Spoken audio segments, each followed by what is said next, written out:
kepada Nur Asyifah. Jadi pada video kali ini, kami bertiga akan membahas tentang array pada C++. Apa sih array pada C++ itu? Yuk simak terus videonya, pokoknya jangan di skip ya.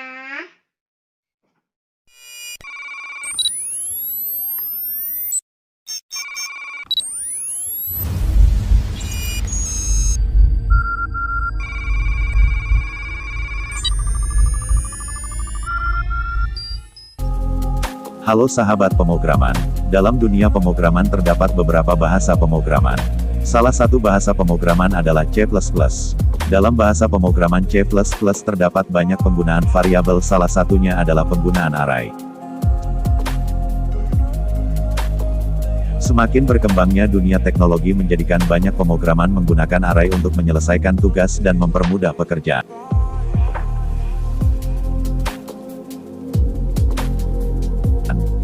Lantas mengapa array banyak digunakan? Apa sebenarnya array itu? Bagaimana penggunaan array itu?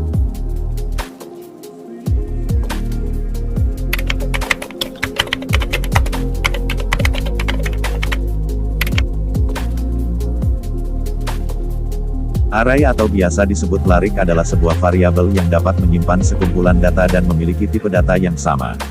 Array ditandai dengan adanya tanda kurung siku, atau disebut juga dengan bracket.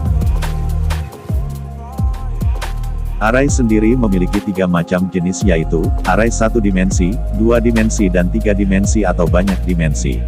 Yang pertama adalah array 1 dimensi yang merupakan kumpulan elemen identik yang tersusun dalam satu baris.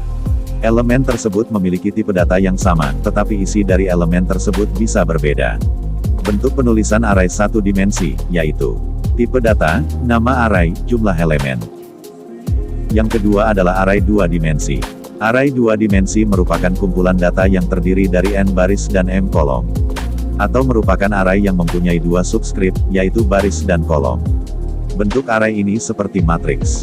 Bentuk penulisan array 2 dimensi, yaitu tipe data, nama array, baris kolom.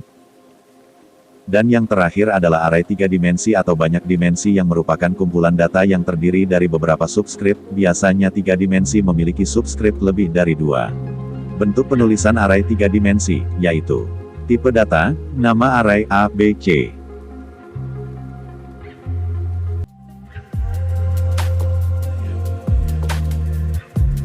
Array dapat diumpamakan seperti sebuah kotak permen.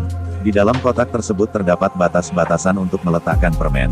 Misal pada batasan pertama terdapat 3 permen coklat, batasan kedua terdapat 2 permen apel, batasan ketiga terdapat 4 permen strawberry, dan batasan keempat terdapat 1 permen jeruk. Batasan-batasan pada kotak permen tersebut dinamakan elemen. Dapat dikatakan di dalam satu buah kotak permen tersebut terdapat 4 elemen. Dan setiap elemen atau batasan memiliki nama penomoran angka yang dimulai dengan angka 0. Yang berarti elemen pertama memiliki nama 0, elemen kedua 1, elemen ketiga 2, serta elemen keempat 3. Kemudian angka-angka tersebut dinamakan indeks. Dan keseluruhan kotak permen tersebut dinamakan variabel. Maka dalam perumpamaan tersebut dapat diketahui, indeks 0 berisi 3 buah permen coklat, indeks 1 berisi 2 buah permen apel, indeks 2 berisi 4 permen strawberry, dan indeks 3 berisi 1 permen jeruk. Itulah yang dikatakan dengan memiliki tipe data yang sama walaupun isi dari elemen berbeda-beda. Sehingga dapat disimpulkan array dapat memuat berbagai data dengan tipe yang sama.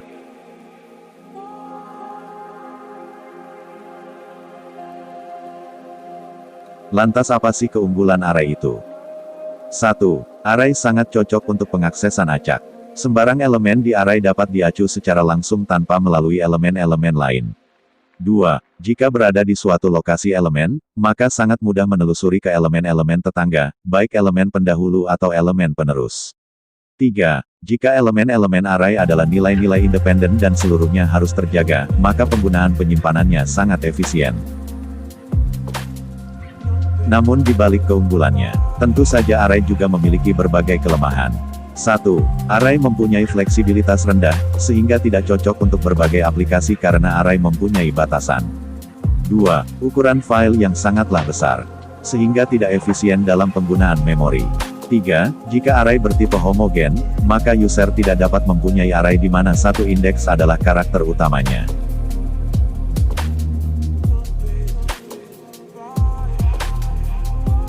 Lalu bagaimana sih contoh program array pada C++?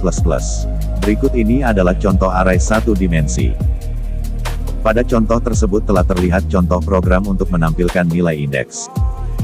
Di bagian header, kita menggunakan header yang umumnya digunakan dan sudah tidak asing lagi.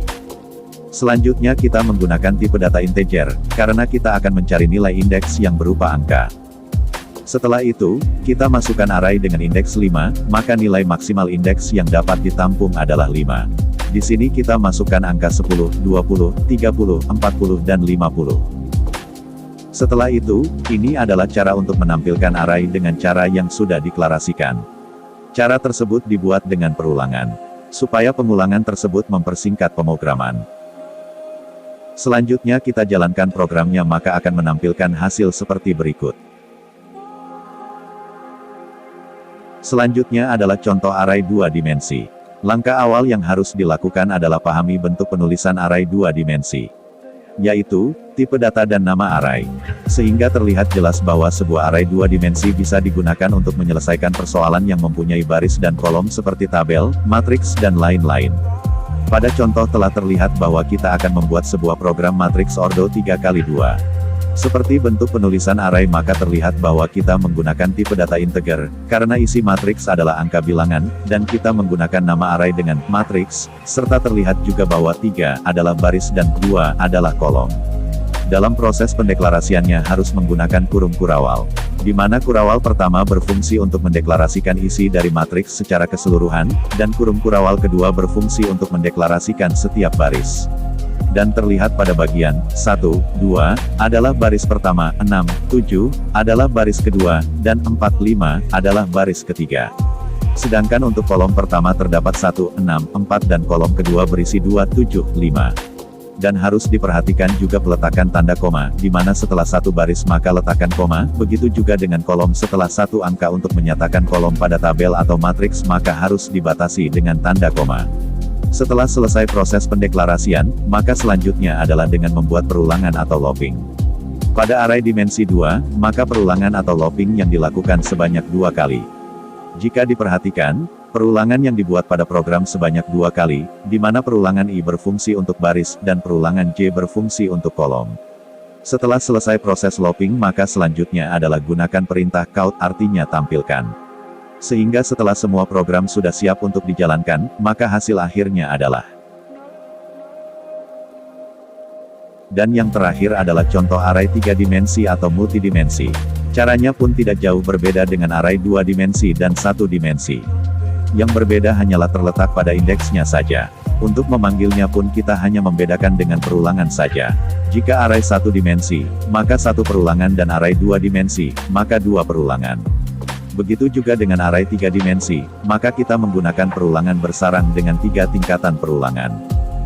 Pada contoh program tersebut yang didedikasikan untuk mendeklarasikan nilai integer, kita lihat bahwa tipe data integer dan isi dari array tersebut berupa angka. Hal itu disebabkan karena integer adalah tipe data yang hanya mendukung angka saja. Di sini tidak bisa untuk menyimpan huruf, di mana kurung kurawal pertama adalah indeks 1, kurung kurawal kedua adalah indeks 2, sedangkan kurung kurawal ketiga adalah indeks 3. Seperti itulah format untuk menyimpan array 3 dimensi. Setelah itu kita dapat melihat bahwa untuk menampilkan array 3 dimensi memerlukan 3 perulangan di mana I adalah perulangan pertama untuk mendeklarasikan indeks pertama, J adalah perulangan kedua untuk mendeklarasikan indeks kedua dan K adalah perulangan ketiga untuk mendeklarasikan indeks ketiga. Dengan begitu maka data akan ditampilkan secara berurutan dan lebih detail. Dan setelah program dijalankan maka hasil program yang ditampilkan adalah sebagai berikut.